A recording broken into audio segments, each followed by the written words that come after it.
মেঘ, আমি ভেবেছিলাম আমি তোমাকে ভালোবাসি, কিন্তু জানো তো আমি না ভালোবাসতে পারি না, ভালোবাসতে জানিও না হয়তো। আমি শুধুমাত্র অধিকার চেয়েছি, একটা নিরঙ্কুশ অধিকার। ভারতীয় পুরুষদের মধ্যে বেশিরভাগই তাই, জানো তো। তাকে তুমি যতই শিক্ষা দাও, সে মুখে যতই বড় বড় কথা বলুক, ভেতরে ভেতরে সে ফিউডাল লর্ড। সে তার প্রজাকে বিশ্বাস করে না, চাবুকের ডগায় রাখতে চায় সে সবসময়। আমিও তাদেরই মতো, তাদেরই একজন। আমি একজন অপদার্থ পুরুষ, যার কোনো মন নেই, ভালোবাসা নেই, বিশ্বাস নেই। থাকার মধ্যে আছে শুধুমাত্র অধিকার বোধ। এই সবকিছু যখন শেষ হয়ে যাবে না, তখন সবটা শান্ত হয়ে যাবে। তুমি খুব ভালো থেকো মেঘ, সুস্থ থেকো, আনন্দে থেকো। আসলে আমি একজন খুব নোংরা মনের মানুষ, জানো তো। আমি চেষ্টা করবো এই শহর ছেড়ে চলে যেতে। আমি দেখব যাতে আমার ছায়াও কখনো তোমার উপর না পড়ে। আমি তোমার ভালোবাসার মর্যাদা দিতে পারিনি। মেঘ, তুমি আজকে আমাকে যতটা ঘৃণা করো না, আমি ঠিক ততটাই ঘৃণার উপযুক্ত। হঠাৎ এরকম মনে হওয়ার কারণ? সেই কারণটা আমি তোমাকে বলতে পারবো না মেঘ। ওটা আমার লজ্জার কাহিনী। আমি তোমার জীবনটা নরক করে দিয়েছি আমার মিথ্যে সন্দেহ দিয়ে, আমার ইগো দিয়ে। তোমার কাছে ডিমান্ড করেছি আমি অনেক কিছু, কিন্তু বিনিময়ে কখনোই কিছু দিইনি তোমাকে। যাই হোক মেঘ, এসব আর তুমি ভেবো না। তুমি এই সরুনীল গাঙ্গুলির ছায়ার থেকে অনেক দূরে একটা সুন্দর জীবন বাঁচো। মেঘ, আমি না একটা অদ্ভুত ঘোরের মধ্যে, একটা নেশার মধ্যে দিনগুলো কাটাচ্ছিলাম। তারপর হঠাৎ যখন তাকিয়ে দেখলাম না নিজের দিকে, আমি না নিজেকে চিনতেই পারছিলাম না। এটা কি আমি? এই এত নোংরা, এত মিন, এত ঝুটিল, এত নেগেটিভ একটা মানুষ, এটাই আমি? মেঘ, আমি চেষ্টা করবো ভালো হওয়ার। না, তোমার কাছে ফিরে আসার মতো মুখ আমার নেই।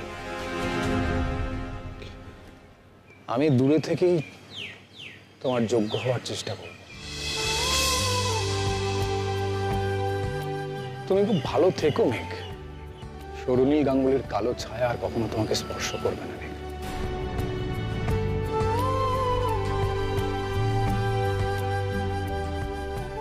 নীল কেন এই কথাগুলো বলে গেল? তাহলে কি ও নিজের ভুলটা সত্যি সত্যি বুঝতে পেরেছে? কি আমাকে সত্যি সত্যি এখনো ভালোবাসে, নাকি ওর কথা মতো কাউকে ভালোই বাসে না, শুধুমাত্র নিজেকে ছাড়া? আচ্ছা, কি এমন কাজ করেছে ও যেটার কথা ও আমাকে বলল না? আর হঠাৎ করে এই আত্ম উপলব্ধি ওর জীবনে এলোই বা কোথা থেকে? এই তো সেদিন বাড়িতে গিয়ে কত কাণ্ডটাই না ঘটালো, তারপর হঠাৎ করে কি এমন হলো? না, আমি আর এসব নিয়ে ভাববো না। আমি আর ভাববই না ওর কথা। মেঘ, ও তুই? আমি ঘাবড়ে গেছিলাম। বল, কি করছিস তুই এখানে একা দাঁড়িয়ে? শোন, এসডি স্যার কি আবার তোকে কিছু বলছিলেন? না মানে তোর ইনসাল্ট করছিলেন? যদি তাই হয় মেঘ, তাহলে কিন্তু এবার তুই ওনাকে আর ছেড়ে দিবি না। উনি যতবার এরকম করবেন ততবার তুই... সেরকম কিছু বলেনি, বরং বরং কিছু না।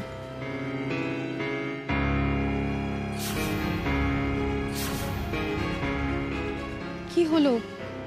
তুই এভাবে কি দেখছিস? শোন না রেশমি, তুই আমার একটা হেল্প করবি? কি বল?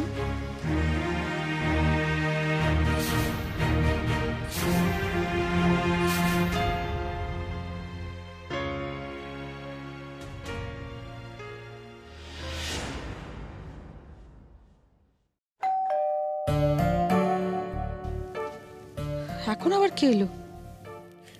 বলছি ম্যাডাম দেখবো একবার। না না, দেখতে হবে না। উফ, এই সেলসের লোকেদের জ্বালায় না বাড়িতে থাকাও যাবে না। তুই থামলি কেন? কর না, যা করছিস কর।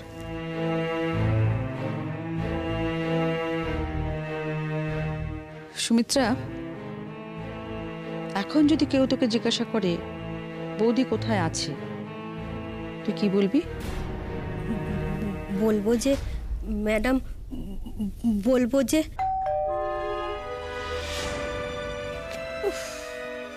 এই ভর দুপুরে কি এলো বলতো? যা তো গিয়ে দেখ। শোন, একদম বেশি কথা বলবি না, যা বলেছি ঠিক সেই মতো কথা বলবি, যা।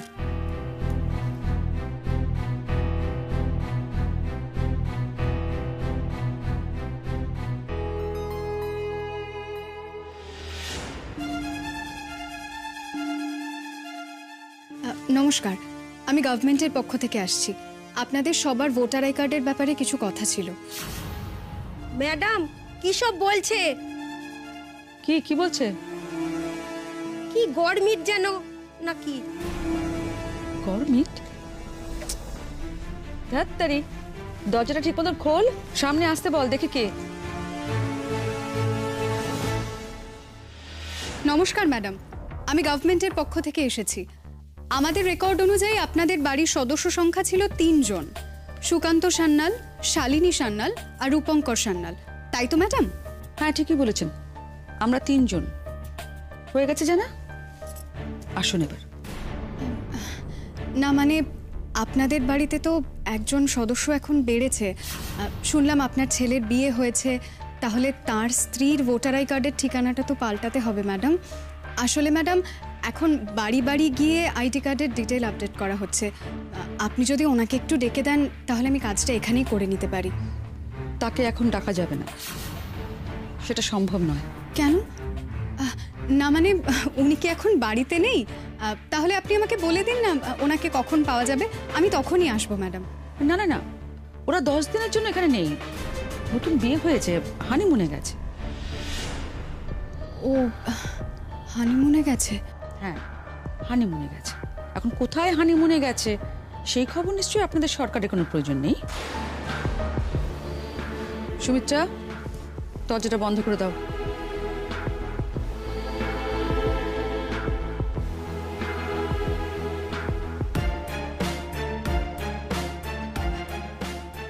ঠিকানা পাল্টাবে? না, খুব টেনশন হচ্ছে রে রেশমি। গিনি এর মধ্যে হানিমুনে চলেও গেল, ব্যাপারটা খুবই অদ্ভুত লাগছে আমার। আমারও জানিস তো মেঘ, মানে ওই মহিলা যেভাবে কথা বললেন না, বোঝাই গেল যে বাজে কথা বলছেন। সেটাই, কাউকে যে গিনির ব্যাপারে ফোন করে জিজ্ঞেস করব যে গিনি কেমন আছে, সেটারও উপায় নেই। যে জিজ্ঞেস করব ভালো আছে না খারাপ আছে, ও বাড়ির কাউকে ফোন করে জিজ্ঞেস করব যে গিনি, ঠাম্মিকে জিজ্ঞেস করি যে গিনি কেমন আছে। হ্যাঁ,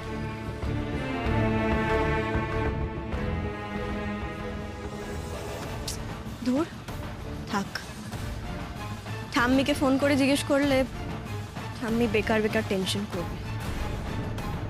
আর গিনি যদি সত্যি হানিমুনে না গিয়ে থাকে, ঠাম্মি তো নার্ভাস হয়ে যদি ওই বাড়ির কাউকে বলে দেয়, আমাকে তো কেউ বিশ্বাস করবেই না, উল্টে আমাকে উল্টোপাল্টা কথা শোনাবে। আচ্ছা, তোর কি মনে হয়, মানে সত্যি সত্যি গুনি এত বাজে কথা বলে থাকতে পারেন? দেখ গিয়ে হয়তো ওরা হানিমুনেই গেছে। তাই জন্য সত্যি হয় রে, গিনি যেন সত্যি হানিমুনে গিয়ে থাকে, না হলে খুব বড় বিপদ ঘটতে চলেছে ওই বাড়িতে। যাই হোক, আমি আসি বুঝলি, গুরুজির ক্লাস আছে তো। ঠিক আছে।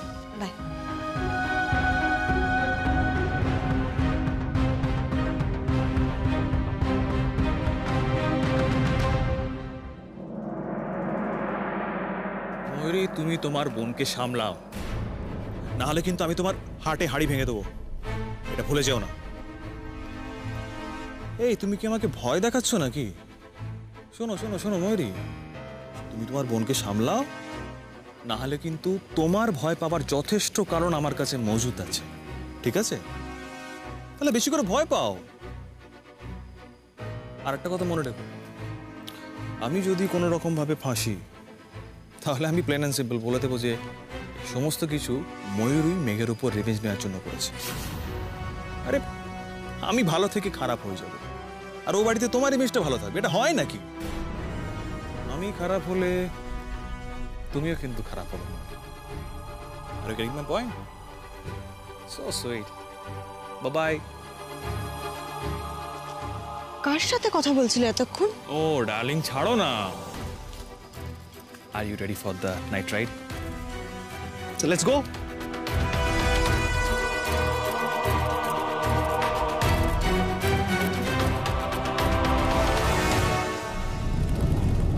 তো সব শুনে তোমার কি মনে হলো? সত্যি কথা বলবো? দেখো, তুমি সত্যি বলবে বলেই তো সেই আশায় আমি সবকিছু তোমাকে শেয়ার করলাম। আর জানো তো, আজকে না আমার নীলকে দেখে, নীলের কথাগুলো শুনে খুব খুব অদ্ভুত লাগছিল। মনে হচ্ছিল নীল কিছু একটা নিয়ে কষ্ট পাচ্ছে।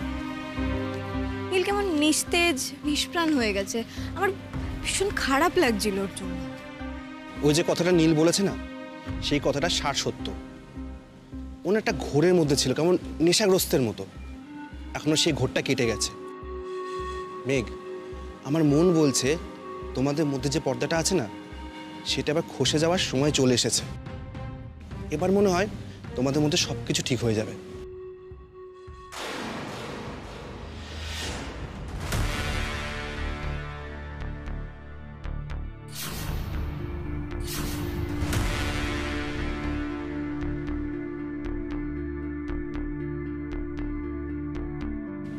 মেঘ, কি হয়েছে? ওটা ওটা রূপের গাড়ি তো। তার মানে আমার সন্দেহ ঠিক, এই হানিমুনে যাওয়ার ব্যাপারটা পুরোপুরি মিথ্যে। তাহলে তো গিনি একটা বড়সড় বিপদের মধ্যে পড়েছে। কি হবে এবার? কি করে বাঁচাবো আমি গিনিকে?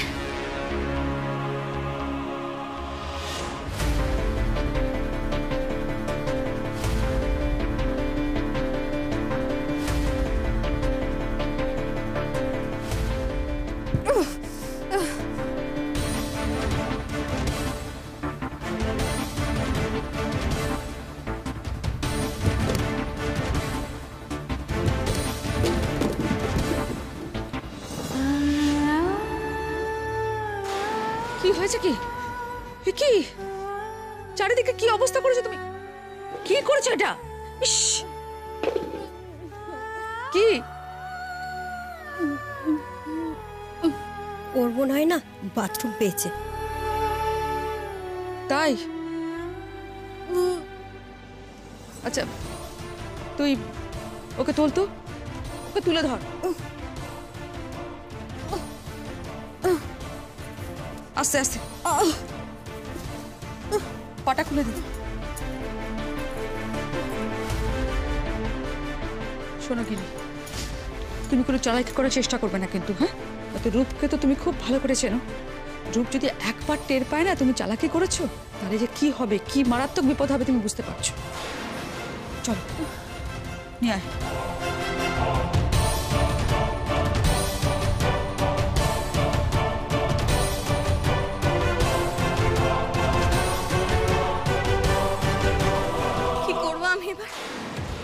কি করে গিনিকে বাঁচাবো জিষ্ণু? আমার খুব টেনশন হচ্ছে, আমার মাথা কাজ করছে না। আমি গিনিকে কিভাবে সাহায্য করব, কিভাবে বাঁচাবো আমি গিনিকে? আমি কিছু বুঝতে পারছি না কি হবে এবার। মেঘ মেঘ, আমি একটা কথা, তুমি শান্ত হও, তুমি উত্তেজিত হবে না। শোনো, আমাদের তাকাও তাকাও, বলছি কি হয়েছে আমাকে বলো। তুমি এরকম প্যানিক করছো কেন? জিষ্ণু, এত কিছু বোঝাবার সময় আমার নেই। আমি শুধু তোমাকে এইটুকু বলতে পারি যে নীলের বোন গিনি একটা সাংঘাতিক বিপদে আছে। আমার মনে হচ্ছে যে গিনি শ্বশুরবাড়ির লোক না ওকে আটকে রেখে টর্চার করছে। কি? হ্যাঁ জিষ্ণু, আমি জানি না আমি এখন কি করব, কিন্তু আমাকে যে করে হোক গিনিকে বাঁচাতেই হবে। আমাকে এক্ষুনি গিনির বাড়িতে যেতে হবে, তুমি প্লিজ একটা ট্যাক্সি ধরো। মেঘ, তুমি আমাকে ওর বাড়ির অ্যাড্রেসটা দাও, আর তুমি একটা কাজ করো, তুমি নীলকে ফোন করো। নীল? এখন নীলকে ফোন করে কি হবে? দেখো মেঘ, গিনি নীলের বোন, আমার মনে হয় ওদের সত্যিটা জানা উচিত। দেখো, সেটা করা মানে এখন সময় নষ্ট করা, কারণ আমি ওই ছেলেটার ব্যাপারে ওদের অনেকবার বুঝিয়েছি, তাও ওরা কেউ আমার কোনো কথা বিশ্বাস করে। এখনো যদি আমি নীলকে বা ওদের বাড়ির লোককে কিছু বলি, ওরা এখনো আমাকে কিছুতেই বিশ্বাস করবে না। আর ওদের বোঝাতে গিয়ে আমার যে সময়টা চলে যাবে না, তাতে গিনির হয়তো অনেক বড় সর্বনাশ হয়ে যাবে। দেখো, যা করার আমাকেই করতে হবে। তুমি আমার হেল্প করতে পারলে করো, না হলে আমি একাই গিনিকে বাঁচিয়ে নেবো। আমি দেখছি কিছু মেঘ, পাওয়া যায়। মেঘ শোনো শোনো, আমার কথা শোনো, তুমি তো এখান থেকে কিছু পাবে না। সেটাই, ফাঁকা রাস্তা, আমি তো এখানে একটা ট্যাক্সিও পাবো না। কিন্তু কি করবো এখন আমি? করবো কিছুতেই বুঝতে পারছি না। ভগবান, আমাকে প্লিজ বলে দাও এবার আমার কি করা উচিত। ইনি নিশ্চয়ই খুব বড় বিপদে পড়েছে। ইনিকে বোধহয় আটকে রেখে রূপ আর রূপের মা টর্চার করছে। আচ্ছা, গিনি কি অবস্থায় আছে এখন? হে ভগবান, আমাকে আমাকে যে করে হোক গিনির কাছে পৌঁছতেই হবে। মেঘ, মেঘ তুমি শান্ত হও। শোনো, এরকম প্যানিক করে কোনো লাভ নেই। তুমি তো দেখতে পাচ্ছ এখানে কোনো গাড়ি বা ট্যাক্সি কিছুই তুমি পাবে না। তুমি বরঞ্চ একটা কাজ করো, তুমি আমাকে ঠিকানা দাও, আমি ক্যাব বুক করছি। তুমি একটা কাজ করো, তুমি নীলকে বা ওর বাড়ির লোককে খবর দাও। জিষ্ণু, তোমাকে তো বললাম ওদের খবর দিয়ে কোনো লাভ নেই। চুপ। আর একটা কথা না, আমি যা বলছি সেটা করো। আর শোনো, মাথা ঠান্ডা করে করো। তোমাকে যে করেই হোক গিনিকে ওখান থেকে বের করতে হবে। তুমি এখন ঘেটে আছো, তুমি আমার কথাটা শোনো। দেখো, আমি তো তোমার বন্ধু, আমি তোমায় হেল্প করতে চাই। এসো, এসো।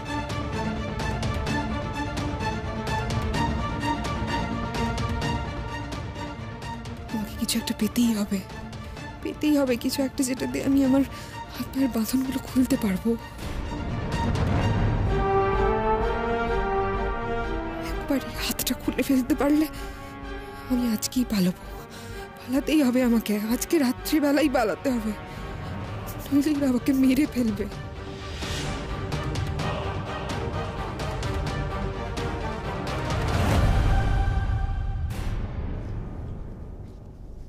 কি হলো গিনি? দাঁড়িয়ে পড়লে কেন তুমি? কি ভাবছো দাঁড়িয়ে দাঁড়িয়ে? তুমি এখান থেকে পালিয়ে যাওয়ার কথা ভাবছো না তো? দেখো গিনি, আমি তোমাকে বারবার একটা কথা বলি, যে কথাটা আমি বলছি মাথায় নিয়ে নাও। দেখো, রূপের রাগ কিন্তু সাংঘাতিক। এখন যদি তুমি এই অবস্থায় কোনো চালাকি করো বা পালানোর চেষ্টা করো, তাহলে কিন্তু কি হবে আমি জানি না। আমিও তোমাকে বাঁচাতে পারবো না। তুমি তো নিজের বিপদটা নিজেই ডেকে এনেছো গিনি। কি দরকার ছিল? কি দরকার ছিল ওই ওর বন্ধুর কাছে গিয়ে এই বলে দেবো সেই বলে দেবো এসব কথাগুলো ওকে বলার কোনো দরকার ছিল? ও তোমাকে কি বলেছিল গিনি? শুধু এইটুকুই তো বলেছিল যে নিজের ঘরের মধ্যে থাকো। থাকলেই তো পারতে।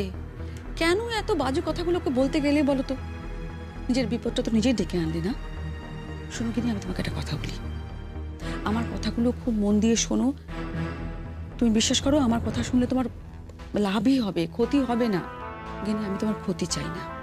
আমি তোমার ক্ষতিও যেমন চাই না, এইভাবে তুমি কষ্ট পাও সেটাও আমি চাই না। কিন্তু তুমি এইভাবে যদি মাথা গরম করে উল্টোপাল্টা কথা বলতে থাকো, আমি তোমাকে বাঁচাবো কি করে? শোনো গিনি, তুমি শান্ত হয়ে একটু মাথা ঠান্ডা করে থাকো। আমি তোমাকে কথা দিচ্ছি, আমি ঠিক রূপকে বলে আজকে রাত্রের মধ্যে ওই ঘরটা থেকে তোমাকে বার করে নিয়ে আসবো। তুমি যেরকম আরামে ছিলে ঠিক সেভাবে থাকবে, তোমার কোনো কষ্ট হবে না গিনি। তুমি শুধু উল্টোপাল্টা কথা বলে রূপকে রাগিয়ে দিও না, ব্যাস। আর সপ্তাহখানেকের মধ্যে সুকান্ত চলে আসবে, তারপরে আর তোমার কয়েকটা দিনের কাজ। আমি খুব ভালো করে জানি তুমি সুকান্তকে ঠিক কনভিন্স করতে পারবে। দেখো গিনি, আমি খুব ভালো করে জানি তুমি আর রূপ একে অপরের কম্পার্টেবল নও। আর রূপ তোমাকে বাধ্য হয়ে বিয়েটা করেছে, সেটা তুমিও নিশ্চয়ই জানো, বুঝতে পেরেছ? আমি চাই না, জানো তো, আমি একদম চাই না যে এই অশান্তিটাকে বয়ে নিয়ে যাও, তোমাদের এই সম্পর্কটাকে সারা জীবন কি করে তুমি অশান্তিটাকে নিয়ে বয়ে বেড়াবে বলো তো? শোনো না, তুমি শুধু একটা ছোট্ট কাজ করে দাও না। এই যে রূপের বাবার যা প্রপার্টি আছে, সেখানে রূপের যতটুকু প্রাপ্য তুমি শুধু এনশিওর করে দাও সেটুকু ও পাবে, ব্যাস আমি শুধু এটুকু চাই। পারবে না? এই প্রমিস কিনি আমি তোমাকে হেল্প করবো এই বিয়েটা থেকে বেরিয়ে আসার জন্য, কিন্তু একটা কথা মনে রাখো, কোনো রকম বোকামি করবে না আর দরজা ভেতর থেকে বন্ধ করবে না। যাও।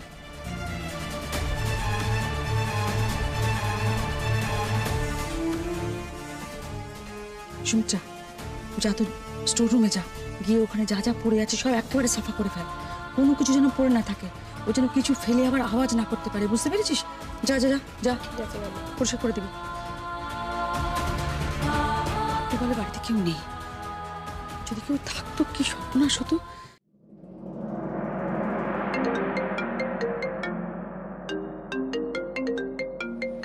মেঘ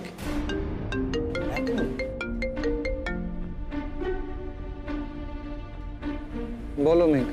হ্যালো নীল, বলছি যে আমি দেখো আমাদের কোনো ব্যাপারে তোমাকে ফোন করছি না, আমি আমি একটা সম্পূর্ণ অন্য কারণে তোমাকে ফোন করছি। শোনো নীল, আমার মনে হচ্ছে গিনি খুব বড় রকম একটা বিপদে পড়েছে। গিনি?